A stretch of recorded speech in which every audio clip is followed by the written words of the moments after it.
Welcome to the Art to Know Better podcast. I'm Karl. I'm joined by Gilly. How's it going, Gilly? Not so bad. This is a bit of a surprise for me. So I was at work and Adam's unwell, so I'm covering in. And Stats is actually at the Bradford City game with the ladies tonight, so also unavailable. And Jay, Karl, is... Jay the twat is meant to be here. So we're just going to carry on without him.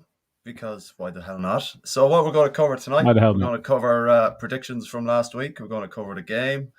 Might throw in one or two other things as well. I think we got to pull out on time for a few votes. And we'll do the build up to the next game, Watford game, and predictions again. Do you want to hit it there, Gilly?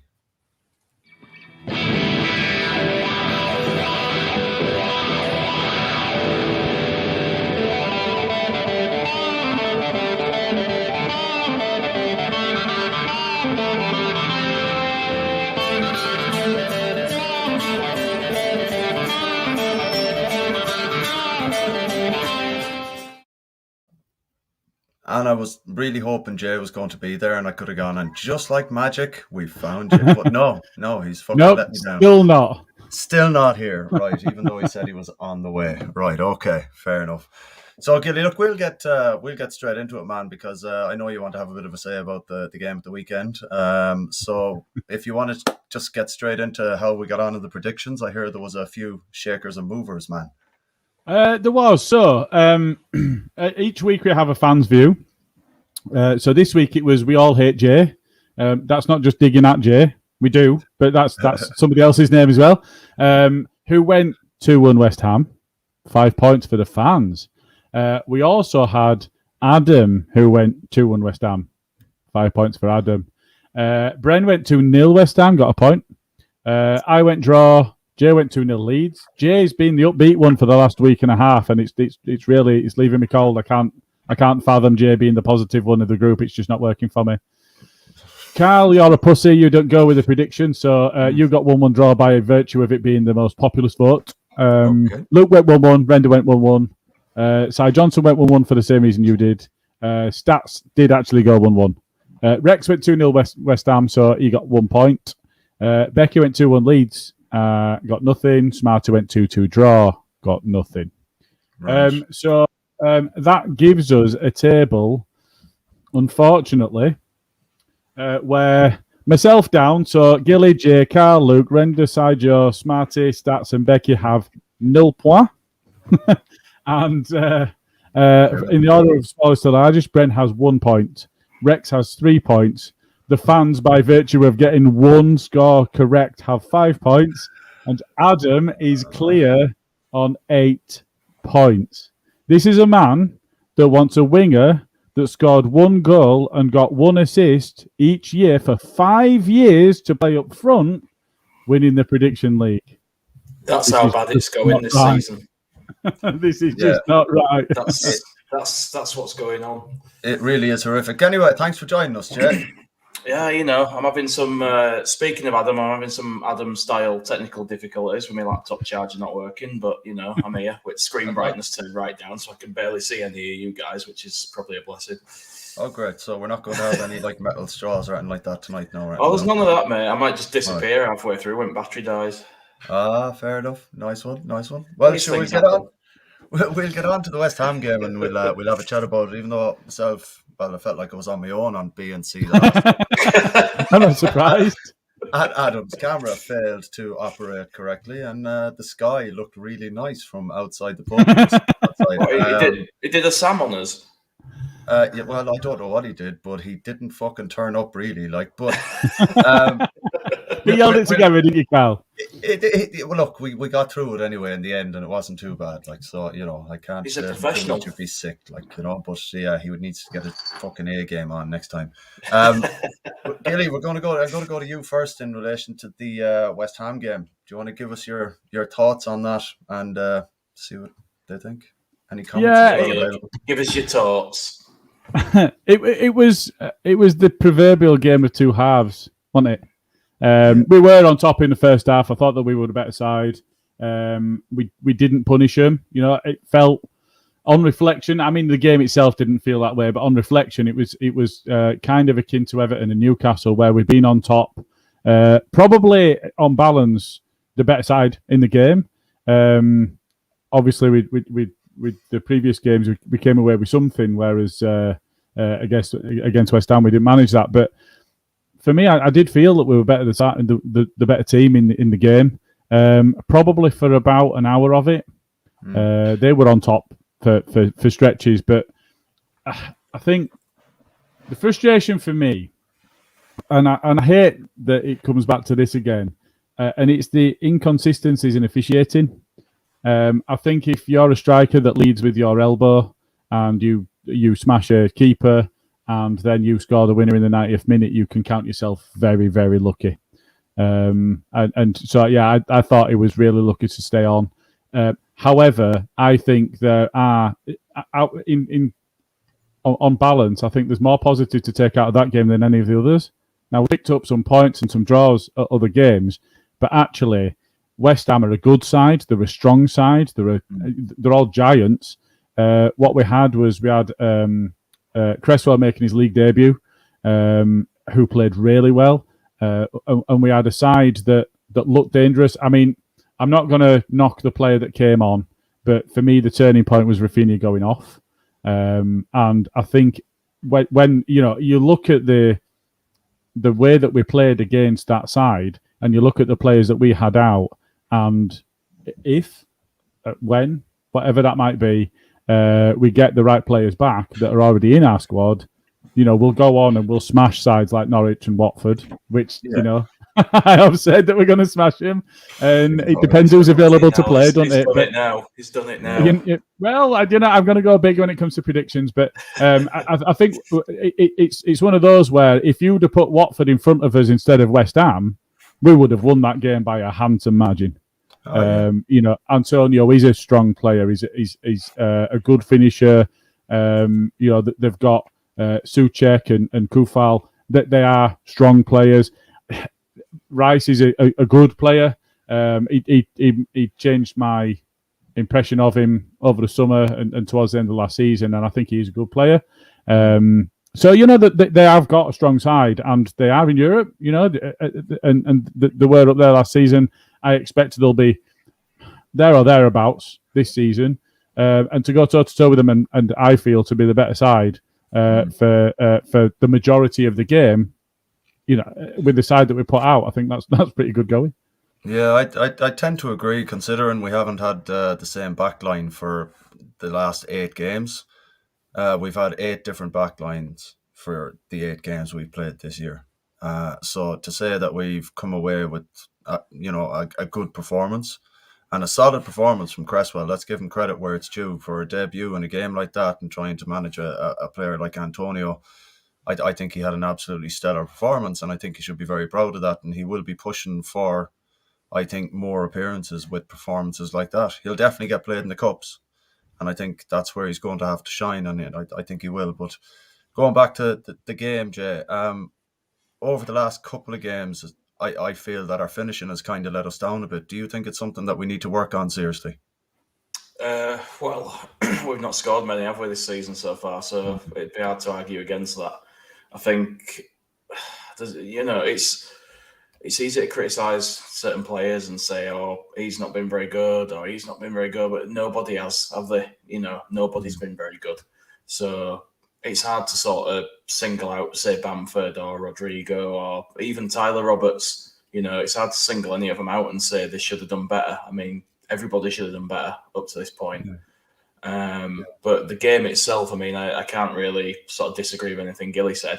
And you know me, I'm Mr. Positive on the pod, me, But honestly, I mean, I genuinely feel better after that game, even though we lost, because we showed flashes of our old selves in the Newcastle game.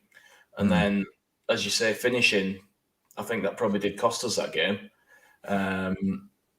And then we had that battle through the Fulham game, but we won. And I think that did the players a world of good. And then we went and we were the better team for the majority of the game against a decent top sort of 6 to 8 Premier League team there. And I can't be upset about that. I'm gutted we didn't win, but honestly, I had a feeling we were going to win that game. And when that first goal went in, I went nuts. I just thought it's happening. I've been positive all week, and it's finally rolling.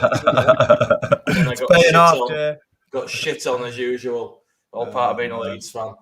But this is it as well. But like you were saying, Jay, I think our build-up play has been quite good in spells, but it was more consistent when we were attacking against West Ham and for parts of the Newcastle game. Like you were saying, you could see we were getting there. But Gilly, do you think taking off both Harris he took off Raf and put on Tyler, and did he take off Harrison James? Put on James. Excuse me. Yeah. Would it not have been, in your opinion, more logical to do it the other way around, to take Raf off, put James on, and if you're going to bring Roberts on, at least push him into the kind of 10 role where he's been kind of utilised at the moment? But James started. So if you were bringing anybody on for Raf, it would have been Jackie. But that happened at half time, I think, and Rafinha was into the second half, so that change had already been made. From the start, they targeted Rafinha. They absolutely cleaned him out. Oh, God, Antonio put his shoulder in his face. They genuinely did a number on him, and you could see that right from the outset. They were just trying to rough him up. He'd come into the game, I think, nursing an injury. So I'm hoping that he's well, but I'm hoping it wasn't a tactical thing, and it was to either protect him or because he'd had a knock and couldn't continue or whatever. But you look at Rafinha and the kind of man he is, the kind of player he is, he's not coming off. If he's got a bit of a knock, he's playing through that, absolutely fighting through that. So sometimes that might have to be tempered. He didn't necessarily look as though, I don't think he was destroyed as a player or anything like that. But I'm just hoping he's available for the next game, because for me, that we go on and win that game if he's on the pitch. Yeah, I think so as well. Like I'd like to think that we can take the way we played against West Ham and build on that again, rather than kind of get away.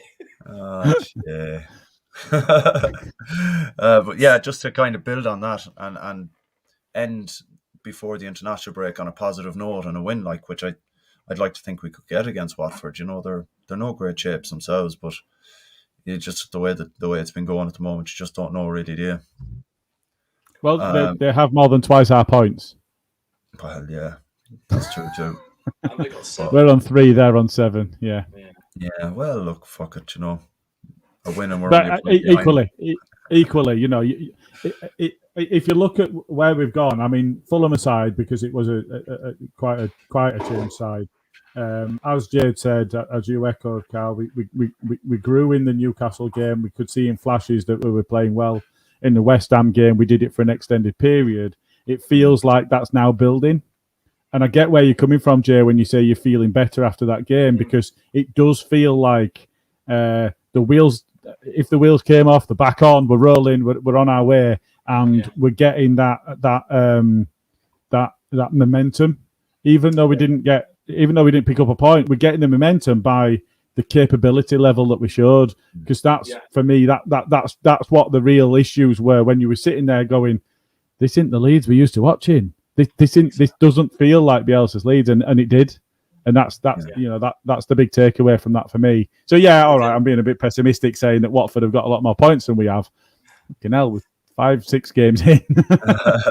Yeah. Well, it's I don't think there's anything to be alarmed about. I saw a few tweets saying for Bielsa's head and this and that, and you're like, Jesus Christ. There's got to be throwaway shitty accounts with people trolling. They've just got to be. I'll tell you what. You know what I mean? It's no Leeds fan can think like that. I'm sorry. Some of the the games before, we didn't look like we had anything about us, but the last couple we did, and that's the difference, and it makes me feel better. But on the subject of other fans, and we'll get to the poll result in a bit, but I saw some Derby and Forest fans sort of joining forces to try and take the piss out of us and say we're getting relegated today. And I'm sorry, but if you're hang on a minute, did they both win the World Cup like 15 months ago or something? Yeah. But now they're going to win the relegation trophy. Yeah, that's They might it. even win the fraudulent bastards going bust trophy if they're lucky. You know? I'm just going to go really picky. I'm just going to go really picky, Jay, because you said that no player has played well enough. For me, there is one exception to that. That's Melier. KP. All right, okay. No, Melier. Right. He's faced more shots than anybody else in the league, and you know, he were clattered more than once, and in a big way. Straight elbow to the face as well. Absolutely. You know, for a young man to come through that sort of treatment, I think he's done really well. Because you'd feel a bit like out there after being clocked in chops like that with an elbow, wouldn't you? You'd be like, you know, your head would be all over for a bit. I mean, look at Anthony Joshua. He got a whack that way. But, you know, I think you're right there. I think KP's been all right, to be fair, but he wasn't great against West Ham. And it was him, wasn't it, that put them through 1-1. And it was Melier that got us out of the shit with an amazing save. So, I mean, he didn't play the ball, did he? He kind of either missed the ball or miscontrolled it. I think he might have got a tiny touch on it, but yeah, he ran through him and they were in on goal. And yeah, Melier saved us. He didn't play particularly well against Fulham, but he was in the back line rather than in midfield. So you kind of, you know, he's not going to be able to impress himself on the game as much. But for me, if you were going to do a poll for the player of the season so far, I think Melier take it by about 90%. Oh yeah, Creswell impressed me though. Creswell, I would say, is in the mix now with the other centre backs. I'd say he's got as good a chance of being picked as anybody. Yeah, I think he's done himself no harm these last two games that he's played. Like he's not going to be first choice, but he is reliable and somebody we can lean on now. But look at he's come up against two good, you know, attacking players in, you know, I know Knockhart, like, but he's playing for Fulham or whatever, but he's still an aggressive attacking player, and he's come up against two of them in Antonio and him in the last two games he's played, and he's come out quite well in both them games. Like Antonio's the next level up from Knockhart, like, but he's himself. A unit, Antonio. Yeah, he is. Yeah, he's done himself. You know, he's done himself well there. So I think fair play to him. I think it will definitely have a good centre back there in our hands. Anyway, I think so. Look, we'll move on from there now, lads. Jay, I'm going to go to you for the poll results, if you don't mind. I decided that, seeing as you didn't turn up on time. Even though I'm the only one that actually posted a poll and got us out of the shit. You know? Well, yeah, there is that Karl. too. Like, yeah, Loving your logic. There you go. Go for it there, man. Right, so what's the crack with the poll? Well, because we're all rubbish and we've all been busy today, and our social media manager, Smarty, is like indisposed. We didn't put a poll up until last minute, so we had a flash poll. Still got a fair few votes, so cheers for that, everybody. Options that I stuck up there were senior players' places at risk with the emergence of some of the younger players. KP to scum, which has come out in the news and the rumours today or yesterday. Rodrigo or Pat up front, or South Stand or the Cop for the better atmosphere. The winner with 30% there, it was quite a close one in the end, between this one and second place, was KP to scum. So what are you saying about that, boys? Because I've seen some Man U fans getting very excited today on Twitter because he's just what they need and he'll jump at a move to them apparently, whereas we all know otherwise. Gilly, do you want to take that first, man? Because, honestly, no. But okay. Do you need to simmer a bit, Karl? I think for me, we're in that position where I think that last season I think they chased Rice, and that proved to be a signing that they couldn't make, which is great. I like that, and I'll like it even more if Calvin doesn't go. I think for me, you can see that he's such a massive player for us. He's destined for greatness wherever he goes.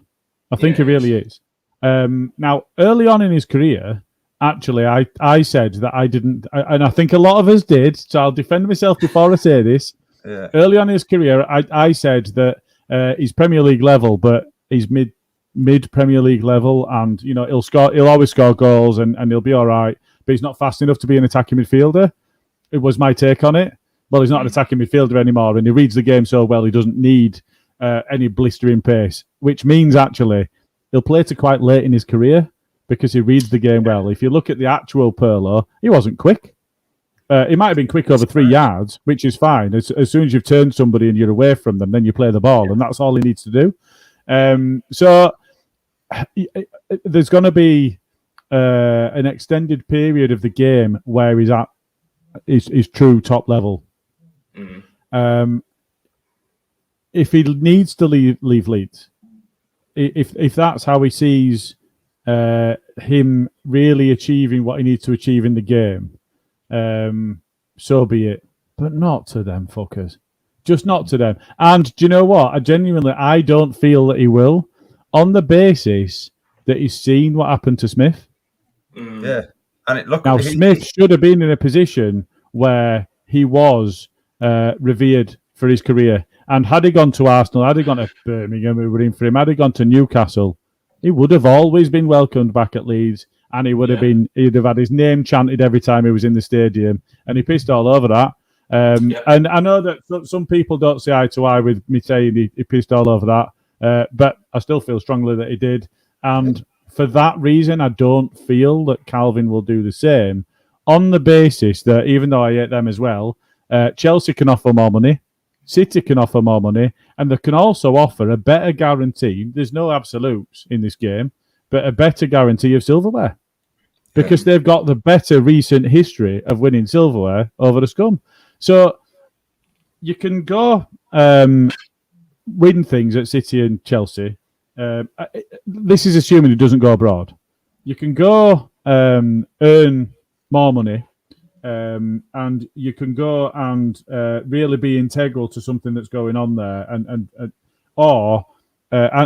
actually, I don't like Tuchel because he's at Chelsea, but he's a quality gaffer, because you can see the impact he's had on them since Lampard left. Same players, absolutely, yeah.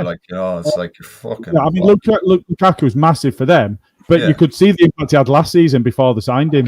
You know, they were all of a sudden they were solid defensively, they were hard to beat, they were getting the victories. They won the Champions League. So Lampard's a PE teacher, but so is Solskjaer. Why would he go for less money, unlikely to win things, and be managed by a PE teacher?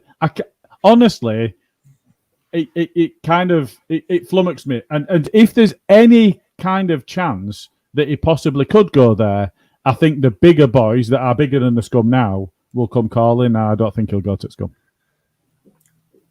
My opinion on it, Gilly, is pretty much the same as yours, but I would go as far as to say that Calv won't go there, because he's part of the team that got Leeds United back into the Premier League.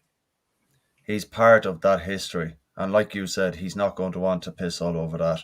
And I don't think any amount of wages would sway that for him. I think he would. I wouldn't like him to go to Chelsea. Don't get me wrong. I wouldn't like him to go there at all. But he's not going to take a step down after being managed by Marcelo Bielsa. That's a step down there. Well, you have to.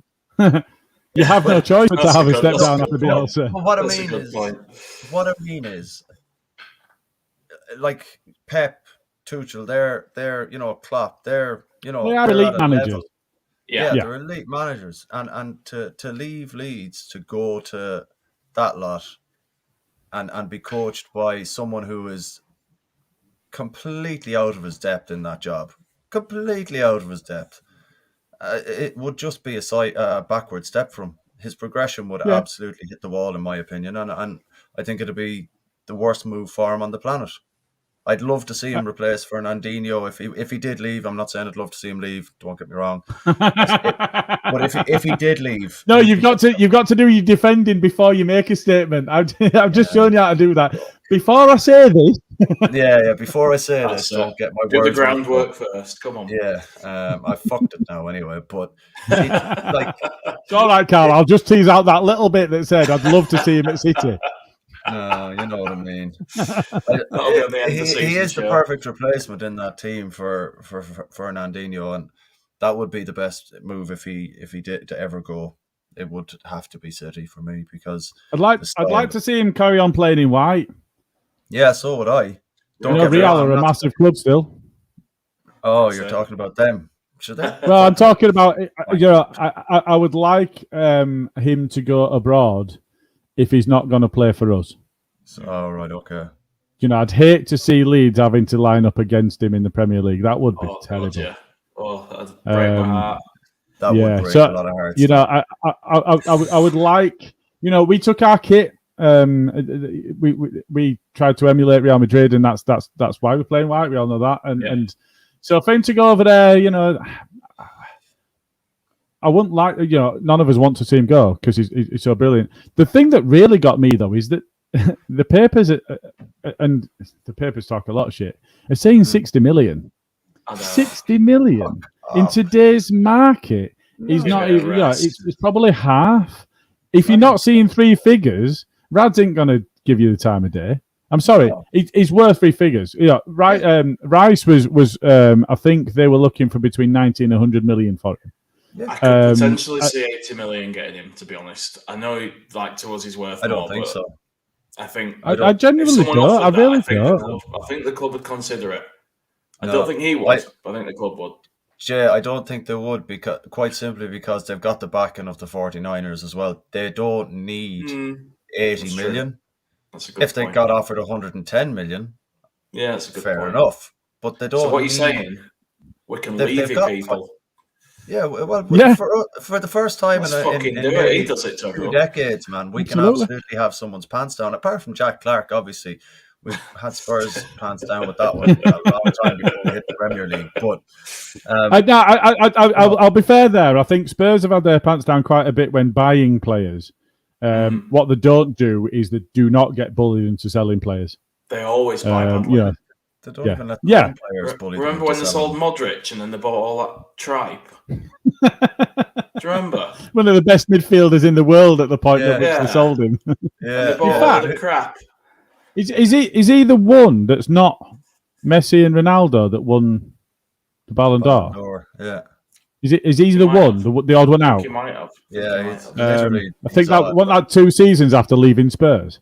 But my memory is terrible. It was when Croatia finished second at the World Cup. He won it that year as well, didn't he? That was the year he won it. I don't know. Yeah. So long story short. If somebody's going to throw a shitload of money at Leeds, money talks. It's a money game. It's a business. If you're going to pay a stupid amount of money for the player, then if you get to the right amount, every player's got a price. We can't get away from that. That's true. But it would have to be a silly amount of money, and I think you've got to see three figures of millions to really. To turn heads there because he's going to be so difficult to replace. Yeah, he really is. That's the problem, isn't it? It's like no matter how much money you get, if we haven't progressed enough, we're not going to get a similar caliber player to replace him. We're going to have to get somebody and try and mold them and build And let's them. be fair, if we progress enough, then we ought to be competing with them. Yeah, that's the thing. Yeah. I was speaking to the guy who stands next to me at the game on Saturday, and we were actually talking about Phillips and just sort of saying, if Leeds don't progress in the next season or two, we both sort of said we could see him going somewhere because he's too good to be held back for too long. Do you know what I mean? I think he'll give us extra time as opposed to somebody who doesn't have the club in his heart like he does. But I think there will come a point if we don't move forward that he will have to go because he'll outgrow us. We have to move with him, or he's going to move without us. It's that simple with a player of that caliber. Yeah, we said the same when we were in the Championship, didn't we? Yeah, we did. And I wouldn't begrudge him if we don't progress. I wouldn't begrudge him because he's given us everything. He stayed longer than he had to. He could have gone to Villa, easy money, big wage, into the Premiership. He didn't. He stayed. And, I wouldn't begrudge him if he went. It's going to be quite similar to the way it played out with Grealish. I think we'll get another season out of him next year. I think so. And I think if we don't move forward from there next year in the Premier League, then I think the following summer he may go. We've got to be looking at getting into Europe after next season. And at that point, it'd be what, 27? Yeah. No, 26. So, 24 now. I think he's 25 now, isn't he? Was he 25? I think so. So 2 years' time, that's when he should be hitting the top of his game, isn't it? Big deal. And you're playing for a club that's in the Champions League and could win something. That's what you want at that age because you want to play through to 31, 32, dirty for a big club at that point who's in top competition. Genuinely, I can see him going to mid-30s. Yeah, you look at Fernandinho and his capability. I can see him going to that age. Like I say, he's not got to where he is because he's got blistering pace. So he'll never have to deal with the loss of that blistering pace, if that makes sense. You look at it's not an element of his game. It's not important how he plays. It won't stop him doing what he does as he ages. Yeah, exactly. You look at the difference between Michael Owen's career after an injury and Teddy Sheringham. You might as well not bothered Michael Owen. Yeah, so, Michael Owen had a bad injury, but he was so reliant on his pace, and that had gone, that he signed for the Scum and did for Karl. But you look at Sheringham, and he went to 41, I think he might have been, which for an outfield player at that point is just unheard of. That's incredible. Yeah. That's incredible. But it's because he had it up there. Yeah. That's it. He was never quick, so it was never part of his game. Yeah, that's the thing. Like, Karl was going to do exactly that. Like we were saying, the Perlo example earlier on as well, like Gilly said. You don't have to be blistering pace to outsmart people in the middle of the park if you've got the touch. So it's that's it. No-brainer that he's going to go ahead and do something massive as well. But hopefully it's with us. And I mean, on the plus side, obviously we didn't spend loads this summer, which is obviously because we're hoping to sort of push on and sort of sign Haaland next summer, for his release fee. And he'll be pinging balls over top to him. 75 million. Tell you what. Yeah. I'm worth it, There's no chance he goes for that. I know that's his release, but can you imagine how many clubs are going to trigger that? Yeah, but they don't have to pay more. That's it. It has to be accepted. That's the idea behind it. If it's going to be him cashing in big time. It depends on where he wants to go. It's a trigger to leave. Yeah, but his club can still accept a higher bid. Yeah, and then make their preference. But they can't stop him going somewhere that offers 75 million. They have to accept. And he wants to go there, so there's no point getting into a bidding war. The bidding war. We're signing Haaland. That's it. The bidding war will be his contract and his signing on fee. That will be the bidding war because his fee is half of what it should be. That's where we'd fall down. You look at what PSG can achieve. Yeah. We're never getting near that. Well, they can't even beat Lille or whoever it was. We genuinely we have got billionaires in our boardroom and still wouldn't be able to achieve the money that they can. No. But he loves Leeds. Yeah. It's happening. I'm telling you. We were told not to say anything about that, Karl. All right, yeah. I thought it was common knowledge anyway, no? Well, it is now. But I will say it's nearly half time and PSG are still 1-0 up against Man City. All right, okay. Who got the goal for PSG, if you don't mind? I'm not sure because I've got all of the scores in front of me. If you hold the line caller. Okay.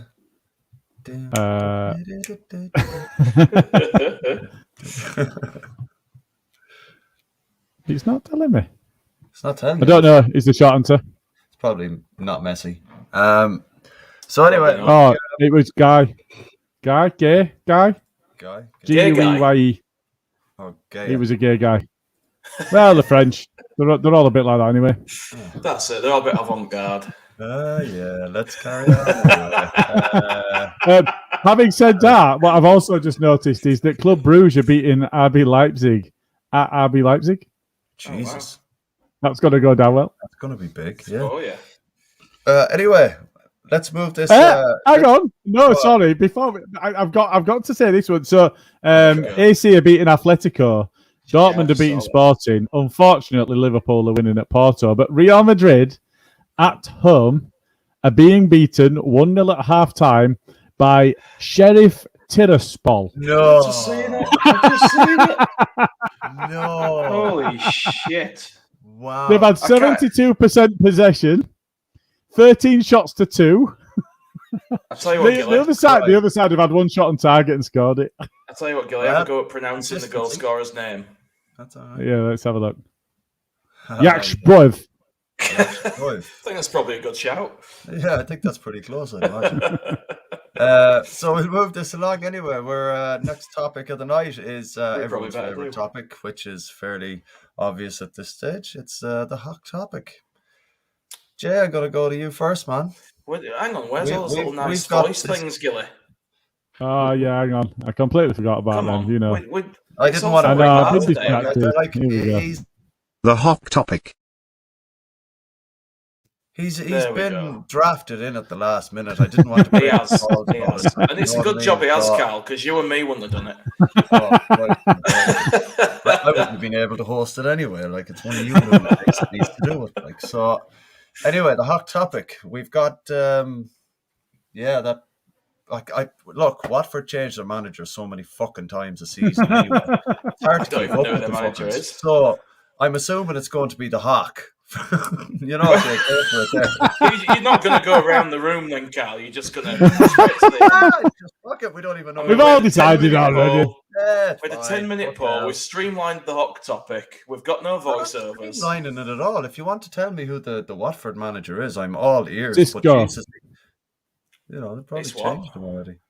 Cisco. Not the thong song. I was going to say, I thought, you know, didn't think that was it might be Chisco. I'm not sure. XISCO. Is it? It's not DISCO.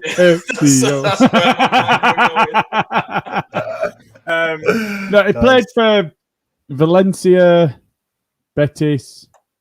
He played for a long time in La Liga, and then managing La Liga. If they're not using that as a chant, then they're missing a trick. But giving them ideas, man. They need some help, don't they? Yeah, they do. So, Jay, what's the crack? Are you going to go with Cisco? I mean, do I go with a guy who I didn't even know was in charge 30 seconds ago, or do I go with a guy who's well established in the game? It's got to be the Hawk. You know, not some random thong person, you know. Can't have that. Unless he breaks that out at half time in the dressing room, then he's definitely not getting If he does that, I'll change my opinion. All right, fair enough. Gilly, what about yourself? I was hoping you were going to give us a bit of a breakdown of your own, because I was just trying to look up the managers that they've had recently. Because the managerial history is it's crazy. Genuinely, it's got not its own pages, and you click onto it, and that's the only part of the article. But it's got on my big screen, it's got a full page on the big screen just of managers that they've had. They've had as many managers as we had, like, loan players in the Chileno days. I mean, maybe not quite that, but so Sanchez Flores left in 2016. Walter Mazzari came in after that. Marco Silva came in after that. We're only up to 2018, so they've had 3 in 2 years already. Javi Gracia came in after Silva. He got a lot of praise and then was sacked. Quique Sanchez Flores came in. He was fired after getting beat by Southampton, so he was brought in the close season. He was fired on the 1st of December, or they lost on the 1st of December. He was then fired. Nigel Pearson then took that on. Shakespeare is his assistant. He was sacked by July. Hayden Mullins brought in until the end of the season, and then Cisco Munoz was brought in. So that is, I think I counted 8 since 2016. Are you telling us the Leeds manager Salino sacked there, or are you telling us the ones that Watford have sacked there? Because that reads like a very similar list. Any of them come back for a second bite of the cherry? I think Pearson had been there before, but not under the same ownership. Right. Oh no! Sorry, no. Oh, he was there before, and Quique Sanchez Flores had been there before as well. But so he left the club by mutual consent, but I think he'd got another job. Sacked. I think he'd got another job, and they allowed him to leave. Fair enough. So he was in 2015. Quique Sanchez Flores started at the club. He was then brought in and then fired within 5 months. So they brought him back as this returning hero that had been there for 2 seasons, lasted 6 months, and he was gone as well. Jesus Christ! Wow. So has that just delving into the Watford managerial merry-go-round there? Has that made your decision any clearer on who the fuck you're picking then? That's a fair point. And just to echo Adam, no. Quite short, that question, man. No, but I'd gone on a long time, so I was doing the heavy lifting. I think it's going to be difficult to have a player that's never managed a senior level and played at Valencia at the start of his career and then never managed to play for a winning side again. So, started on a high in his playing career and decreased over time and then never had a high in his managerial career to then try and put them against what, let's be honest, a Leeds United legend. I think that, he's falling short for me. Right. Just okay. There could only ever be one winner. That's it. Hawk. Well, like the way you got to look at the Hawk is he's innovative in many ways. He brought the Leeds team to Italy. They played some pub side. He got their confidence up with a 40-0 win or something. 16, I think it was. 16, was it? 16-0 The guy's win. a visionary. Regardless, like the vision to see how to motivate a team, and then to just go, look, lads, you've earned that river. Just Get it in.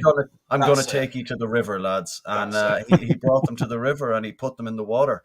And so, for that reason and that reason alone, I'm just going to pick the Hawk. Well, or to know better, excited to announce a new partnership. 3 Retro is the retro football shop. 3 Retro was born from the love of the game, from historical nights on the Cold Terrace, and from the love of vintage shirts of a bygone era. Find the referral link and discount code in our social media accounts and in the comments and descriptions of How to Know Better podcast recordings for a 10% discount on the full range.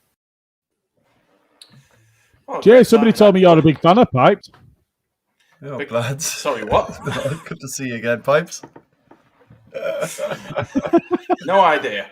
I was just going to say, in good news, the Blunts are losing 2-0 to Middlesbrough, so that's always good to see. Oh, but they're losing to Middlesbrough. Paddy McNair, yeah, we don't like I didn't even know he was still Middlesbrough. going.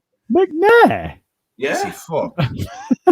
Wow. He must be as old as me. It's got to be. It's got to be. As old as me. I'm just saying, it's thrown me that. Just one other thing.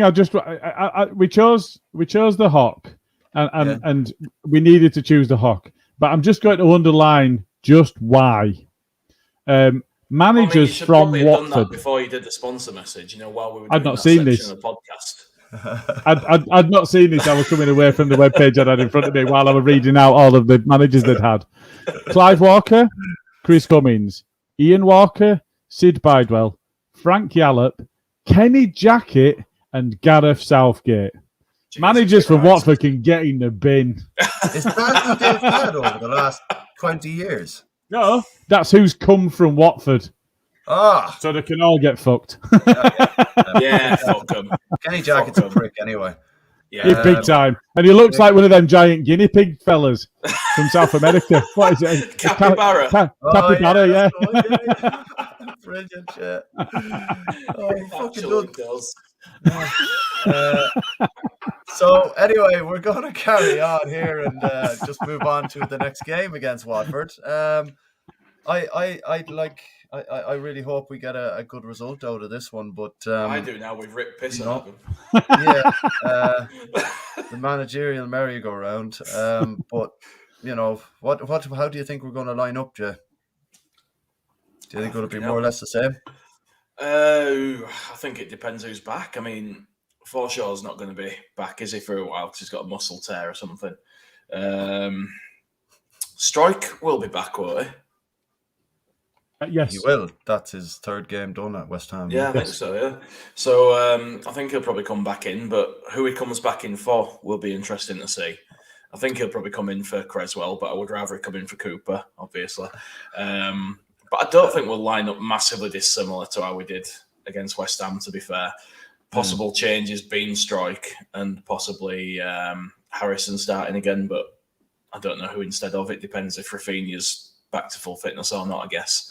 So I think there'll be a couple of changes, but nothing major. I think all being well, we'll, I'm going to say, maintain a bit of momentum. I know, but we lost. But, You know what I mean, don't you? The way we're playing and stuff, hopefully, that'll carry on if we keep most of the same guys in the team and we don't shake it up too much. And I don't think, despite the fact that we lost the game and I've been saying, no one's really excelled, I don't think anyone's done anything that wrong to deserve being replaced for this game.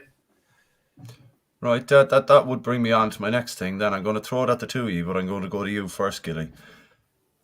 Even if Raf is fit, because it's Watford, do we not start Raf and start James and Harrison and then bring Raf on for the last 20? Half an hour. Dan James is... so now that Jackie's had... it's my opinion. Now that Jackie's had a half after the after the spent out, I think he'll start. I think Jackie and Raf are clearly our choice wingers, and I think we're in a position where we'll start with the two of them, and Dan James will be our impact sub. Yeah, I think you're right. Yeah, Jay, what do you think, man? I think that if we went into that game thinking we can afford to rest people because it's Watford, then we're beating ourselves already. I think we have to go in there all guns blazing, try and get a result. We need a win. I don't think we can take the piss. What if he is carrying a slight knock? Well, obviously that changes things, doesn't it? We need to make sure that we keep him fit long term. If it's better to leave him out of that game, then, so be it. But if he's available, he's got to play for me. But that goes for every game. I just think he's one of our must-have players. That's kind of my thinking behind it. Like if he can be utilised and still be kept safe, even if he only plays half an hour, why not do that? If he's come off because they were worried about a knock, then why just not give him the second half of a game or the half hour? But why not start him? And if we take the lead, bring him off at half time rather than risk. You have to start him. You have to start him. So. Oh, no, if you've got a player that's carrying a knock. I do think we should start him. I just think we should maybe just because we don't want to lose him. We lose him, we're foobarred. Anyway, sorry, Gilly. No, I get that, but no, it's all right. I think I've got a bit of a lag at the moment. Now, I think we're in a scenario where if you're playing if you're trying to keep a player fit because you know that he's carrying a knock, it's a different perspective. But if what you're trying to do is bring somebody back in that's been out or has been carrying a knock, I think what you do is you start them.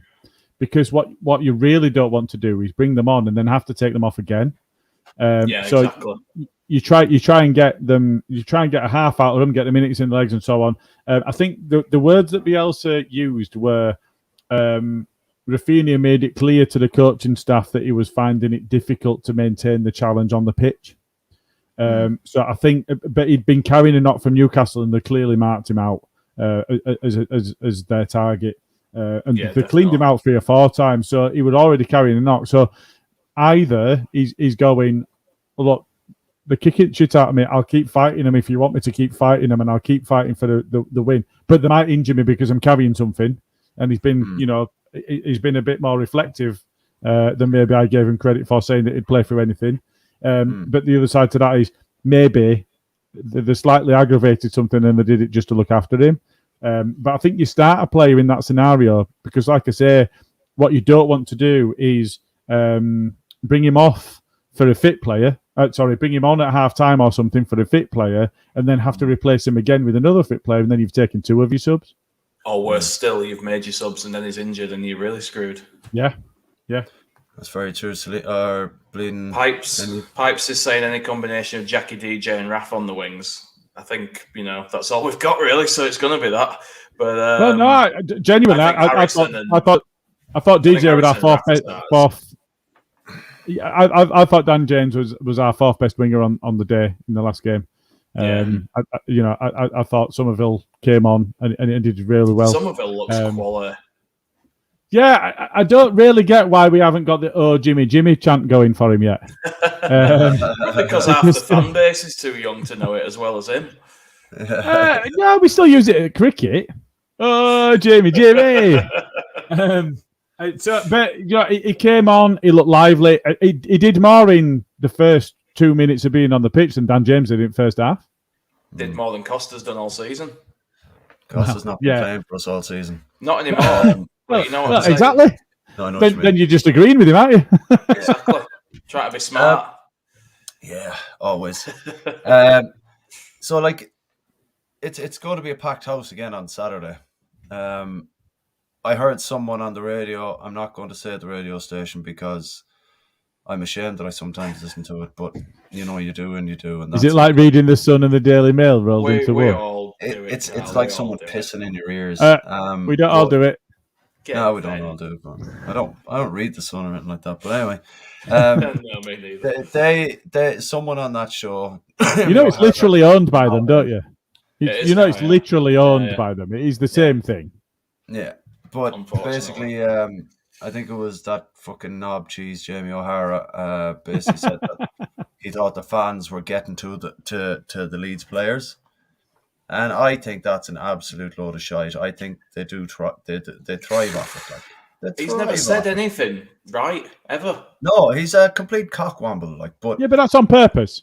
Of course it is. Yeah. He's giving them lines on purpose. I don't know if it is with him.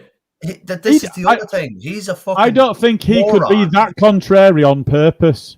Oh, he could. You want to hear some of the shit he comes out with? No, not on purpose. No, he could be that contrary and that stupid by accident. I don't think he could do it on purpose consistently. I think those lines are being given to him because he's too stupid to be that contrary on a regular basis. Fucking hell. But anyway, that's the line he uttered anyway, and I personally don't think it's an issue.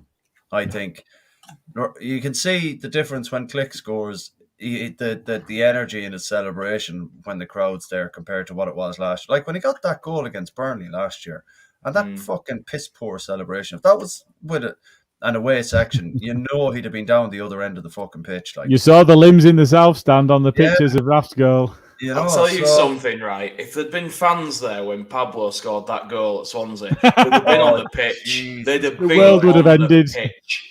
Imagine if we were there for City last year. There is no way that's working against them. No way. No, it's not. And it's even not, people that say, "Oh, people having a go at Bamford," the ground is singing for him all fucking day.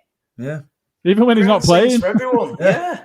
That's the thing. Like I just don't get where they're talking absolute shit like that, and then we're sitting there. We're like, well, it's clearly not affecting them. And when people go into the games, we know. Yeah. And I haven't like since we've been back, I haven't heard any crowds turn on any of the players. It's always been the officiating.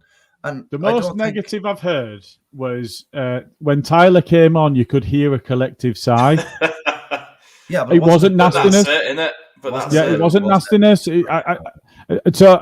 Actually, that's the most negative thing I've heard is one or two people when I were in the North Upper booed the taking of the knee, and they were instantly drowned out by the crowd cheering and clapping and stuff. But when it comes to a player, the most negative thing I've experienced was at the weekend when Tyler came on for Rafinha, and it wasn't nastiness. It was just a. And you know that wasn't all Tyler. Some of that was losing Raf as well.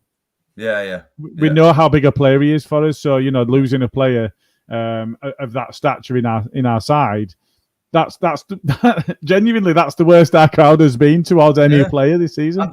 And that's why I don't buy what he's saying at all. Like it's like if anything, they're going to feed off that, and they're going to especially on Saturday, like that. Like you've seen the comments from a few of the players now already. Rodrigo came out and said, "Look, we're very much focused on the win on Saturday," and even Click has come out and said that they know what they need to do. And they do, like they know exactly what they need to do, and it's just executing it now at the end of the day. It's a shame that Pat Bamford isn't there, even though Rodrigo did play very, very well on Saturday. It's just a shame. We seem to lack something when Pat's not in the side. I'm not dissing Rodrigo. He played absolutely brilliant on Saturday, but we just miss something when Pat's not there. I'm not sure. I can't quite put my finger on it at the moment, but we just miss something. I think it's a combination of the amount of ground he covers and the guys expecting Bamford to be there where they're playing the balls, which is not necessarily the case when Rodrigo plays.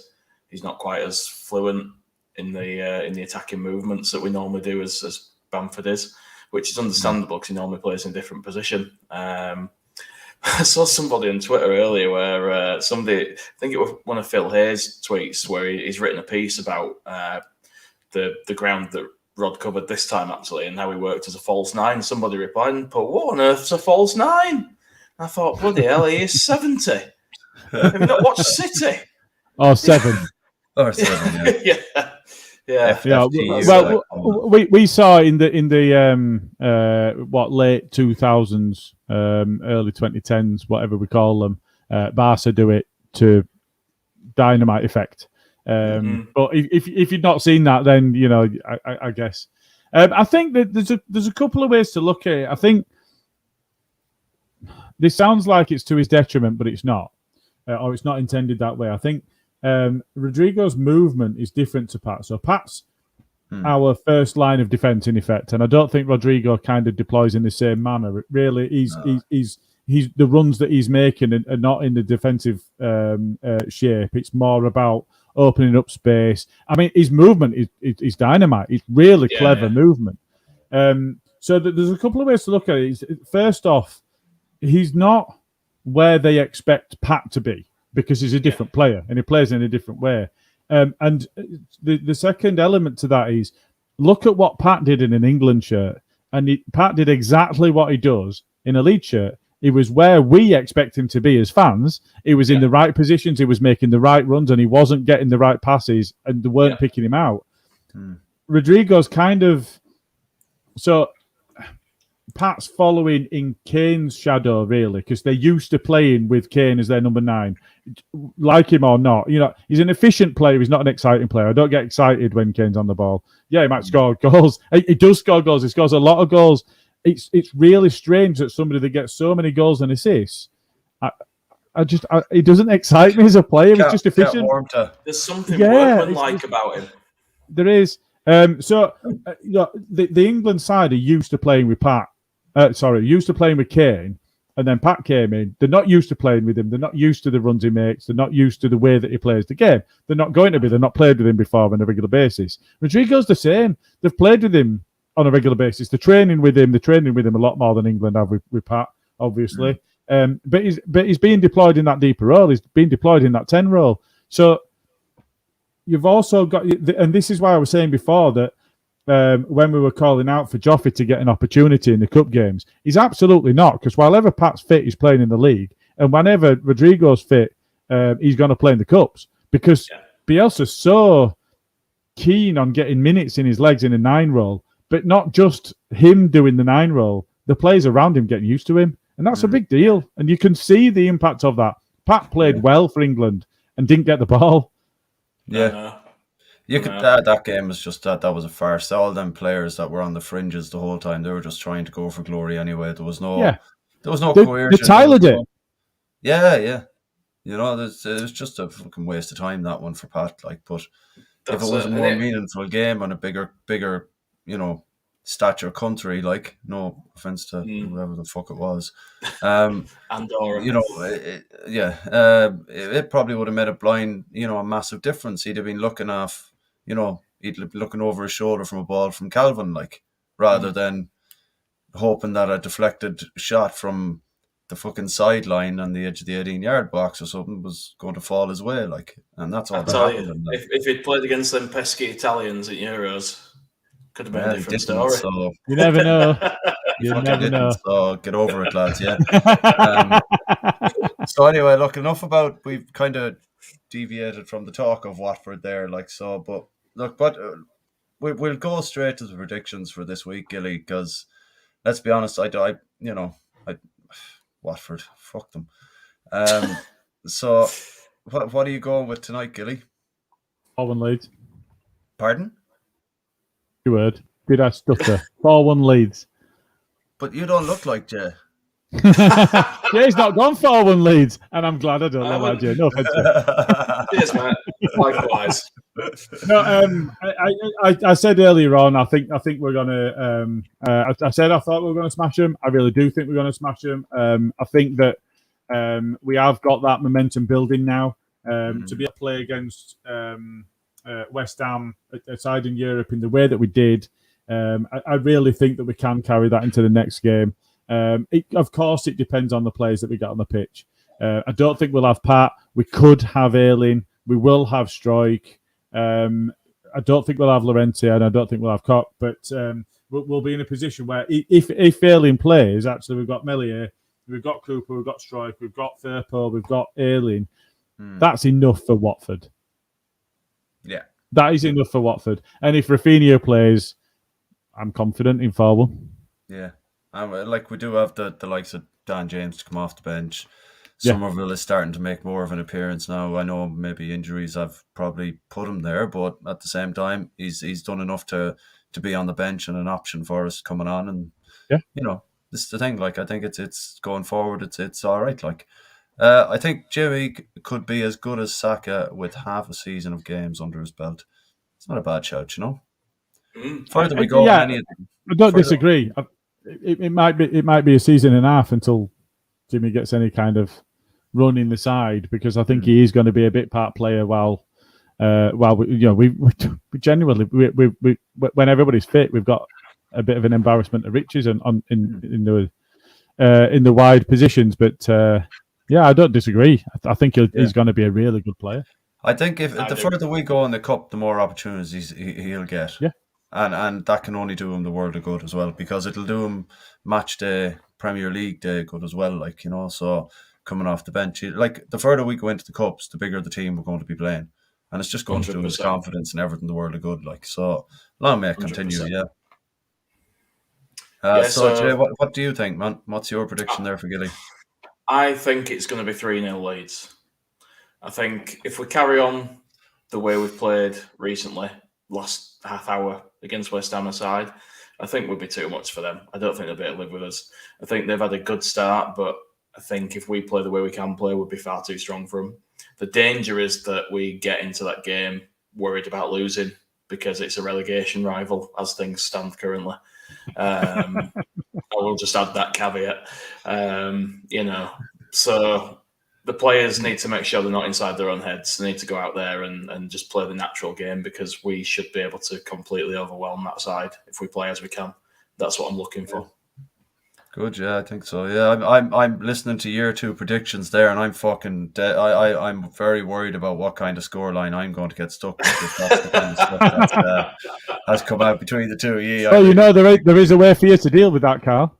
Yeah, there is. You can make your own decisions in this life, Karl. No, not with that. I told you, lads. I didn't. I could have got Italy right at 16-1 before the tournament, and I didn't bother my arse. And look what happened. So that's how much. Well, that's your own fault. What happened is you missed out on a lot of money. While we are here, though, and while Pipes is commenting, we do want a fan each week, and the fans are in second place in the league.